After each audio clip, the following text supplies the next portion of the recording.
അങ്ങനെ ട്രെയിൻ യാത്ര തുടങ്ങിയപ്പോൾ തന്നെ TTR ടിക്കറ്റ് ചെക്ക് ചെയ്യാനായി എത്തി. ഞങ്ങളുടേത് ഓൺലൈൻ ടിക്കറ്റ് ആയതുകൊണ്ട് തന്നെ പേര് മാത്രം പറഞ്ഞാൽ മതിയായിരുന്നു. വളരെ പെട്ടെന്ന് തന്നെ ടിക്കറ്റ് വെരിഫിക്കേഷൻ കഴിഞ്ഞു. അത് കഴിഞ്ഞ ഉടൻ തന്നെ ഞങ്ങളുടെ ബോഗിയിൽ കേറ്ററിംഗ് സർവീസ് നടത്തുന്ന ആൾ ഒരു കുപ്പി വെള്ളം കൊണ്ടുവന്ന് തന്നു. അടുത്ത 8 മണിക്കൂർ നേരത്തേക്കാണ് ഈ 1 ലിറ്റർ വെള്ളം. എന്താ അല്ലേ? ഇതാണ് ഞങ്ങളുടെ ബോഗിയിൽ കേറ്ററിംഗ് സർവീസ് നടത്തുന്ന ആൾ. ബ്രേക്ക്ഫാസ്റ്റ് വേണ്ടവർ ലിസ്റ്റ് തയ്യാറാക്കുകയാണ് അദ്ദേഹം.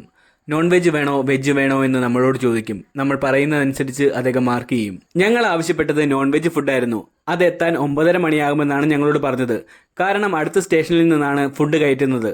ബ്രേക്ക്ഫാസ്റ്റിന്റെ ലിസ്റ്റ് എടുത്തു കഴിഞ്ഞ് എല്ലാ യാത്രക്കാർക്കും ഇതുപോലൊരു പൊതി അദ്ദേഹം കൊണ്ടു കൊടുത്തു.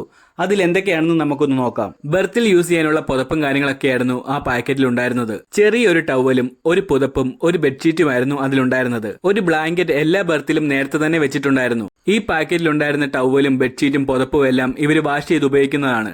എന്നാൽ ബ്ലാങ്കറ്റ് മറ്റൊരാൾ യൂസ് ചെയ്തിട്ട് അത് മടക്കി വെക്കുകയാണ് ചെയ്യുന്നത്. അതുകൊണ്ട് തന്നെ ആ ബ്ലാങ്കറ്റ് ഉപയോഗിക്കാൻ ഞങ്ങൾക്ക് തോന്നിയില്ല. അതുകൊണ്ട് ആ ബ്ലാങ്കറ്റ് ബെർത്തിൽ വിരിച്ചിട്ട് അതിന്റെ പുറത്ത് ബെഡ്ഷീറ്റ് വിരിക്കാമെന്ന് ഞങ്ങൾ തീരുമാനിച്ചു. പറയാൻ മറന്നു, കൂടെ ഒരു തലേണയും ഉണ്ടായിരുന്നു. കിരൺ ബ്രോയ്ക്ക് ട്രെയിനിലെ ബർത്ത് നന്നായി സെറ്റ് ചെയ്യാൻ അറിയാവുന്നതുകൊണ്ട് ആ ദൗത്യം കിരൺ ബ്രോ ആയിരുന്നു ഏറ്റെടുത്തത്. ബ്രേക്ക്ഫാസ്റ്റ് വരാൻ ഇനിയും 2.5 മണിക്കൂർ സമയമുള്ളതുകൊണ്ട് അതുവരെ ഞങ്ങൾ ചെറുതായി ഒന്ന് ഉറങ്ങാൻ തീരുമാനിച്ചു.